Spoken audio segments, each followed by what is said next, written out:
ورحمة الله وبركاته. إن الحمد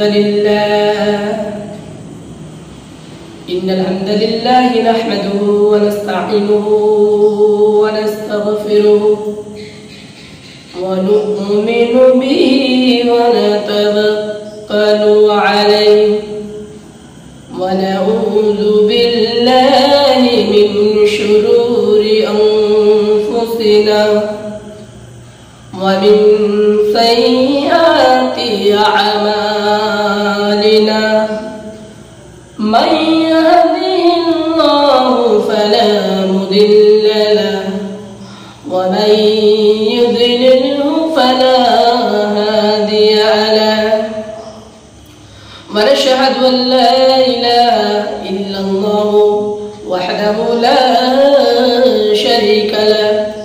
أما بعد فأعوذ بالله من الشيطان الرجيم. بسم الله الرحمن الرحيم. يا أيها الذين آمنوا توبوا إلى الله توبة نصوحا.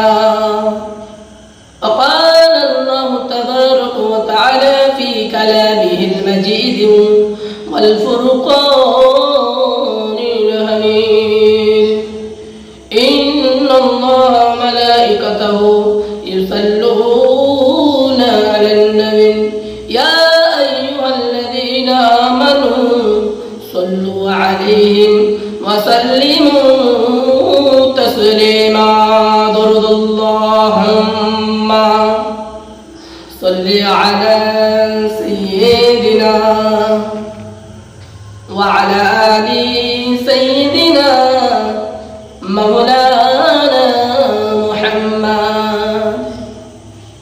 আচ্ছা বাপেরা, আমরা যারা ওই যে ফাঁকা জায়গাগুলো ফেলে রেখেছি, পিছন থেকে যদি ভদ্রতাভাবে এসে এই যে খালি জায়গাটা যদি ভরপুর করে দিই, তাহলে আল্লাহ খুশি হবে। কেননা প্রত্যেক জিনিসটা একটা করে ভদ্রতা আছে, প্রত্যেক জিনিসটার একটি করে আদব আছে, সম্মান আছে।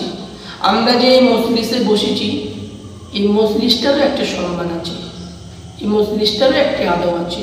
কেন আল্লাহ নবী বলছেন, যেখানে আল্লাহ এবং আল্লাহ রসুলের কথা বলা হয় সেটা বলা হয় রিয়াজুল জান্নাত, অর্থাৎ জান্নাতের বাগান।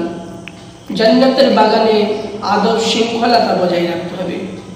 এই যে মজলিসটা যে আমরা বসেছি, এর একটা সম্মান আছে, এর একটা আদব আছে। এ কথা আমার নয়, পবিত্র কোরআনে আল্লাহ রাব্বুল আলামিন বলেন, ইয়া আইয়ুহাল্লাযীনা আমানু ইযা কিলা লাকুম তাফাসসাহু ফিল মাজালিসি ফাফসাহু ইয়াফসাহিল্লাহু লাকুম। এটা কত পারায় আছে? 28 নম্বর পারা, 2 নম্বর পৃষ্ঠা, ডান দিকের পৃষ্ঠাতে 13 নম্বর লাইন, সূরা মুজাদালা আয়াত নম্বর 10 আল কোরআন। আল্লাহ বলছেন, ইয়া আইয়ুহাল্লাযীনা আমানু, হাই ঈমানদার বান্দাগণ, ইযা কিলা লাকুম তাফাসসাহু ফিল মাজালিসি ফাফসাহু ইয়াফসাহিল্লাহু লাকুম। তোমাদের সামনে যখন কোরআন ও হাদিসের কথাবার্তা আলোচনা করা হবে, সুতরাং তোমরা সামনের খালি জায়গা ফাঁকা থাকলে পিছন থেকে ভদ্রতাভাবে এসে ওই খালি জায়গাটা ভরপুর করে দেবে, আল্লাহ খুশি হয়ে যাবেন। সুবহানাল্লাহ। তাহলে ওই ফাঁকা জায়গায় শয়তান বসবে, তোমার কানে কুমন্ত্রণা দেবে। এই কারণে বাপেরা কোরআন আয়াতের সামনে রেখে আমাদেরকে একটু ডেকে নিলাম। দয়া করে একটু যদি চেপে আসবেন, আল্লাহ খুশি হয়ে যাবেন। চলুন মূল বক্তব্য। এখন যারা রাস্তাঘাটে ঘোরাফেরা করছেন, অযথা সময় না ব্যয় করে আল্লাহর দয়ার জান্নাতে চলে আসুন। আর যারা এখানে বসেছেন, শুধু শোনার নাম ইমানদার নয়, শুনে আমল করার নাম হলো ইমানদার। আজ আমি বক্তব্য দিতে আমি বলবো, সুদ নেয়া দেয়া হারাম। আপনি ঘুমের ঘরে ভাববেন যে পেঁয়াজ নেয়া দেয়া হারাম, বাড়িতে গিয়ে গন্ডগোল হয়ে যাবে। বাপেরা যেটুকুই শুনবে, সঠিক শুনবে, আমলের নিয়ে দিয়ে বসবেন। এতগুলো মানুষ, আজ আমি আসলাম, এসে স্টেজে সালাম দিলাম, কিন্তু উত্তরটা জোরে পেলাম না। মুসলমান মার খাচ্ছে এই কারণে, মুসলমান ধ্বংস হচ্ছে এই কারণে। সালাম দেওয়া সুন্নত, উত্তর দেওয়া ভালো ওয়াজিব। আজ শুধু কোরআন ও হাদিস নিয়ে আপনাদের সামনে আলোচনা করব, অসুবিধা হবে? কোরআন ও হাদিসের বাইরে কোনো কথা হবে না। চলুন, সালাম দেওয়া সুন্নত, উত্তর দেওয়া ওয়াজিব। সালাম দিলে কি লাভ আছে, কি ফ্যাসিলিটি আছে, চলো একটু জেনে নিই। হযরতে আলী রাদিয়াল্লাহু তাআলা আনহু নাম শুনেছেন আপনারা? আলী রাদিয়াল্লাহু তাআলা আনহু নবীজির জামাই। আবু বকরকে যখনই দেখতেন আগে আগে সালাম করতেন। একদিন দেখলো যে আবু বকর আসছে, আলী দাঁড়িয়ে আছে, আলী সালাম করলেন না। আবু বকর মনে মনে চিন্তা করে যে আলী প্রত্যেকদিন আমাকে দেখলে সালাম করে, আজ দেখা হয়েছে কেন সালাম করে না, আমি দেরি করে কি করব, আমি সালামটা দিয়ে দিই। আবু বকর সালাম দিল, দিয়ে আবু বকর নবীর পবিত্র দরবারে চলে গেলেন, আলী বাড়ি চলে গেলেন। যাওয়ার পরে আবু বকরের মনটা খারাপ। নবীজি বলছেন যে আবু বকর তোমার মনটা খারাপ কেন? আবু বকর বলছেন যে ইয়া হাবিবাল্লাহ ইয়া রাসূলুল্লাহ, আমার মন খারাপ নাই। নবী বলছেন হ্যাঁ আবু বকর তোমার মনটা খারাপ।